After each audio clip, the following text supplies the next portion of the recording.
La pub, c'est tout de suite sur Guérit TV Monde. Une nouvelle émission sur Guérit TV Monde, La Position. Tous les mercredis à 21h sur votre web télévision. Prenez le rendez-vous pour savoir la position ou la lecture de tel ou tel acteur politique sur des sujets brûlants de l'actualité. Guérit TV Monde, le leader des web TV. Vous avez besoin d'un espace publicitaire pour faire connaître votre société ou vos produits? Seul Guérit TV Monde peut vous satisfaire. Pour tout renseignement, contactez le 00229 91 19 10 10. Guérit TV Monde, le leader des web TV.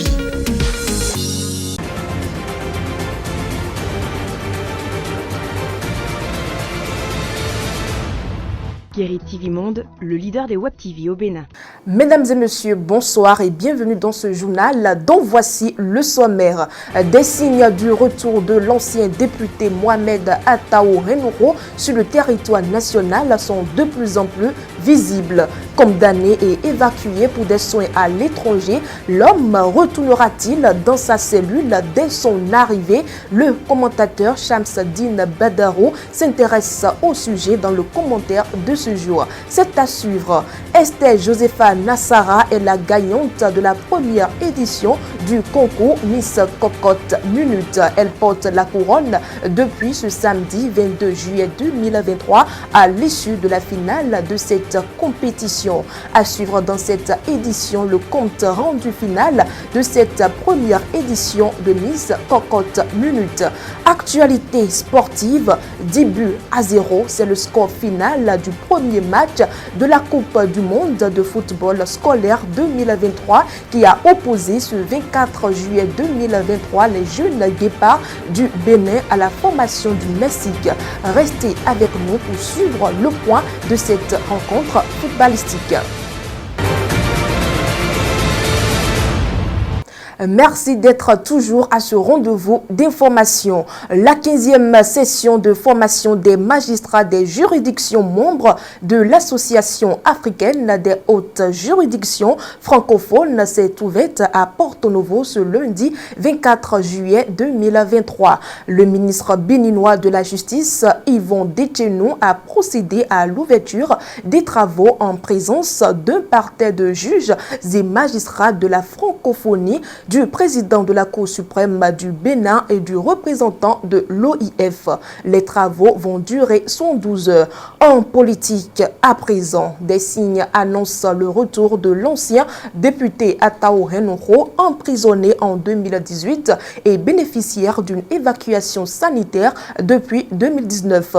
Le commentateur Shamsuddin Badarou s'est penché sur cette actualité qui est loin d'être une rumeur. L'ancien député à l'Assemblée nationale et ancien président du parti Réseau Atao, évacué depuis 2019 pour des soins alors qu'il était en prison, rentre bientôt au Bénin. Selon des indiscrétions, ce retour officiel serait imminent. À cet effet, sur la toile, et ce depuis quelques jours, circule un visuel sur les prix des tissus uniformes pris pour rendre l'accueil faste. Est-ce une fake news? De toutes les façons, l'ancien député et ses proches n'ont jusque-là pas démenti. À l'heure où le débat sur la décrispation du climat politique se mène avec insistance, le retour au pays de ce personnage pourrait être vu dans ce sens, à l'instar de Bertin Kouovi et du colonel de l'armée à la retraite, Pascal Tawes, rentré sans inquiétude en 2021. Pour les proches et soutiens de Atao Renoro, c'est sans doute une bonne nouvelle. Cependant, une question subsiste. D'aucuns se demandent si de retour au pays, l'ancien député autorisé par la justice fin janvier 2019 pour aller suivre les soins à l'extérieur va retourner en prison purger ses peines. En effet, faut-il le rappeler, incarcéré en mai 2018, Mohamed Attao Renuro a été condamné en appel en novembre à 6 ans de prison ferme et 3 milliards de francs CFA d'amende, c'est-à-dire 5 ans de prison ferme pour fraude douanière concernant un trafic de faux médicaments et 1 an d'emprisonnement dans le second volet de la même affaire pour rébellion contre les forces de l'ordre. En janvier 2019, le procureur de la République, près le tribunal de Cotonou, a signé une lettre d'évacuation sanitaire du député qui avait suivi son procès en fauteuil roulant. Il faut aussi signaler qu'en juillet 2018, le parti Réseau Attao a fait sa déclaration d'appartenance à la mouvance présidentielle en rejoignant le bloc républicain. Depuis l'extérieur, Attao Renuro a donné des consignes de vote pour les législatives 2019 et communales 2020 en décembre 2022 et pour le compte des législatives de janvier 2023, Attao Renuro, mécontent du positionnement d'un membre de son ex-parti sur la liste BR, a demandé à ses ex-militants de voter pour le parti siamois Union progressiste Le Renouveau, selon le site La Tempête Info. En culture, Esther Josepha Nassara a remporté ce 22 juillet 2023 la couronne du concours Miss Cocotte Minute démarré le 7 juin 2023. La finale de cette édition a réuni un large public composé des personnalités de l'art culinaire, de la culture et du tourisme. Compte rendu signé Faouzia Sifou et Charles Alban Daoui. Esther Josepha Nassara, 19 ans, est la Miss Cocotte Minute première édition. 32 au départ, elles sont 12 à avoir compéti pour la finale ce samedi 22 juillet 2023. Cette initiative du groupe Dynamique Culture et Entrepreneuriat DCE, motivée par la revalorisation des mets locaux en voie de disparition, a connu un succès grâce à cette soirée riche en couleurs artistiques. Dans nos menus, dans les restaurants, qu'est-ce que nous voyons? Salade de pommes charcutières. Nous mangeons ce que nous ne connaissons pas. Est-ce que nous allons enterrer nos maï-maï, nos anquiti, nos plats délicieux de nos grandes-mères? Voilà d'où est née l'idée de mettre en compétition toutes les jeunes filles dans les centres de formation de l'Ouémé et du Plateau. Retournons à la source de nos repas culinaires. Le couronnement de cette première édition du concours s'est fait grâce au soutien de multiples sponsors. Nous, responsables des établissements GBC Group et les autres sponsors ici présents, avons décidé de donner un coup de main symbolique à cette organisation afin de mettre la joie dans les cœurs des candidats audacieuses qui ont eu le courage de participer et le mérite de gagner ce concours. Le représentant des parrains et marraines de l'événement a témoigné toute sa gratitude au groupe DCE pour l'aboutissement heureux du processus dans la rigueur. Je vais remercier les initiateurs de cette manifestation qui ont vu juste, puisque depuis plusieurs années, nous n'avons plus l'occasion de goûter à certains mets. Avec le concours de ce soir, notre culture, notre art culinaire sera valorisé. Outre le maï-maï qu'elle a préparé pour séduire les membres du jury, ces différents passages en tenue traditionnelle et de ville lui ont valu le port de la couronne de Miss Cocotte Minute première édition. Je dis merci aux membres du jury, merci à mes parents, merci à tous ceux qui sont venus me soutenir. Je ferai la promotion des mets locaux en voie de disparition en créant un restaurant où les mets locaux tels que le habla, le maï-maï, le veille, le kosibobo, fechouada et tous autres mets locaux seront sur la carte du menu. Saisissant l'occasion de la cérémonie, le président du comité d'organisation a lancé un appel aux autorités à divers niveaux. Je profite pour lancer un appel pressant à nos gouvernants qu'au cours des collectes des séminaires, lors des pauses café, que figurent nos mets locaux. Cela permettra à la génération à venir de ne pas enterrer ces mets et de les valoriser davantage. La remise des distinctions aux sponsors et des présents aux finalistes du concours, ainsi que la coupure du gâteau ont mis un terme à la cérémonie, lançant ainsi la deuxième édition du concours Miss Cocotte Minute. Réalisation faite dans le système éducatif de 2020 en 2022 au Mandan. C'était ce vendredi 21 juillet 2023 à la faveur d'une séance de reddition de comptes qui a connu la participation de plusieurs couches socio-professionnelles à la Maison des Jeunes de Djegangmevi à Porto Novo. En 2 ans, près de 400 millions de francs CFA ont été investis dans le système éducatif de la ville capitale. Les précisions assurent. Les réalisations de la commune dans le domaine de l'éducation de 2020 à 2022. Tel est le thème de la séance de reddition de comptes organisée par l'exécutif de la municipalité de Porto Novo. En tant que mandant, sage, tête couronnée et plusieurs couches socio-professionnelles se sont déplacés vers la Maison des Jeunes de Porto Novo où ils ont été conviés vendredi 21 juillet 2023 par le maire Charlemagne Nyankoti. En respectant la charte de bonne gouvernance, le maire de la ville de Porto Novo, représenté par son premier adjoint Rachadou Toukourou, a fait le point des différentes réalisations dans le secteur éducatif. Au cours de la période subvisée, près de 425 millions de francs CFA ont été débloqués par la commune, soit pour la construction d'infrastructures scolaires, soit pour les fournitures de mobilier, soit pour un appui en matériel didactique et autres.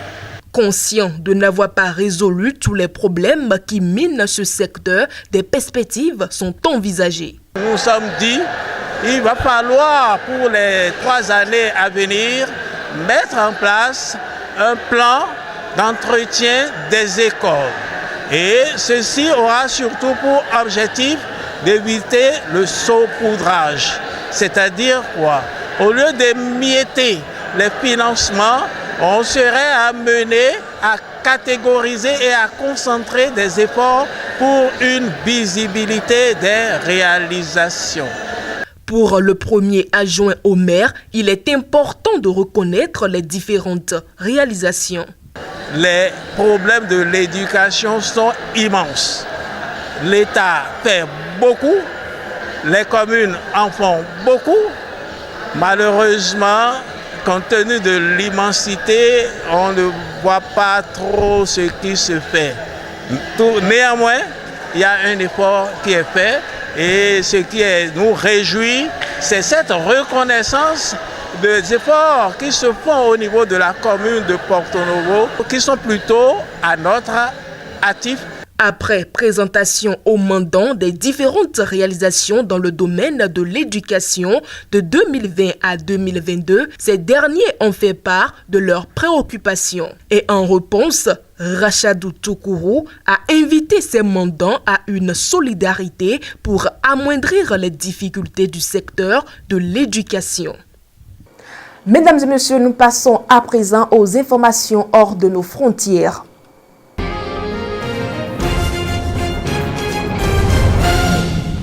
Au Ghana, la ministre de l'Assainissement et des Ressources en eau a adressé une lettre de démission au président de la République, Nana Akufo-Addo. Les raisons de sa démission sont à suivre avec Faouzia Sefou.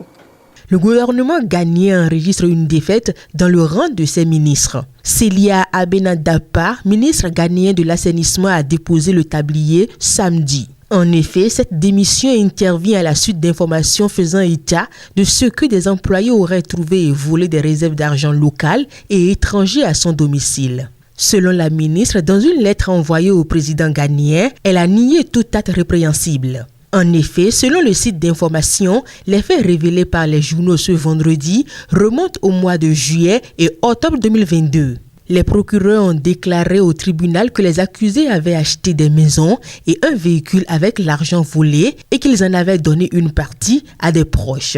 Beaucoup se sont interrogés sur l'origine de telles sommes d'argent dans un pays où certains membres du gouvernement du président Nana Akufo-Addo ont été impliqués dans des scandales de corruption, rapporte ici Africa.com. La présidence a accepté la démission de Madame Dabba et a salué son travail sans commenter les allégations. Pour rappel, Madame Dabba a été nommée ministre de l'assainissement et des ressources en eau lorsque M. Akufo-Addo a pris le pouvoir en 2017 et l'a conservé lorsqu'il a été réélu en 2021. Au Mali, à présent, référendum constitutionnel. Le premier test d'Assimi Goïta n'a pas mobilisé plus de 38% d'électeurs. Ismaël Sako, président du Parti social-démocrate africain, s'insurge après la promulgation de la nouvelle constitution au Mali.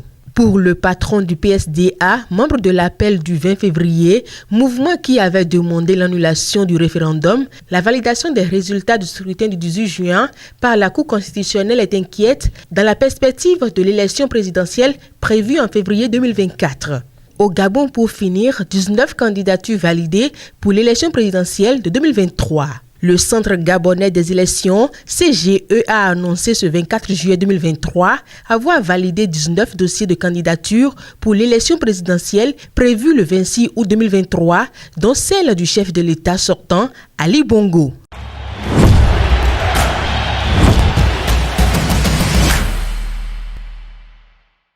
Je l'annonçais en titre, dans l'actualité sportive, le CEG Sainte Rita a battu son adversaire mexicain avec un score de 10-0. Ce match joué dans la matinée de ce lundi 24 juillet 2023 s'inscrit dans le cadre de la Coupe du Monde scolaire 2023. Coupe du monde de football scolaire 2023, le CEG Sainte Rita a atomisé l'équipe du Mexique 10-0. Il faut dire que les guépards scolaires ont fait une démonstration magistrale en battant sans merci l'équipe mexicaine lors d'une confrontation disputée ce lundi matin. Les jeunes guépards ont fait preuve d'une offensive dévastatrice et ont établi leur suprématie sur le terrain, laissant les Mexicains sans aucune chance de riposte. Une éblouissante performance qui est le fruit d'un entraînement acharné et d'une stratégie bien pensée mise en place par l'entraîneur du CEG Sainte Rita, Séverin Danra. Ces joueurs ont mis en œuvre un jeu cohérent et déterminé, faisant preuve d'une discipline et d'une coordination impeccable. La ville de Cotonou a abrité du 21 au 23 juillet 2023 un séminaire clinique de paratennis de table organisé par le Comité paralympique de l'Afrique de l'Ouest, zone B, au profit des handicapés pongistes. Ce séminaire s'est déroulé en deux phases, une phase théorique et une phase pratique au Centre culturel chinois et à l'UNAFRICA. À cette occasion, pas moins de 50 athlètes ont été initiés. Des techniciens et arbitres béninois ont également participé à cette formation. Il s'agit de Clotaire Amadji, Dean Wakilou, Baudouin Nyaha, Franck Kitty et Fulbert Djimado. Présent à la clôture de cette activité, le président de la Fédération béninoise de tennis de table, Francis Dossou, a galvanisé les participants. Il a saisi l'occasion pour échanger avec le président du comité paralympique de la zone 2, Sondé Odebode, et le président du comité national paralympique, Abdul Rahman Ouroubaré. Tous les participants à ce séminaire sont repartis avec des attestations. Quelques athlètes, dont 4 femmes sélectionnées, ont reçu des raquettes neuves pour mieux se préparer pour une compétition prévue du 10 au 14 octobre prochain au Nigeria. Mesdames et messieurs, c'est la fin de cette édition. Merci de votre aimable fidélité et restez toujours câblés sur guerritatvmonde.bj.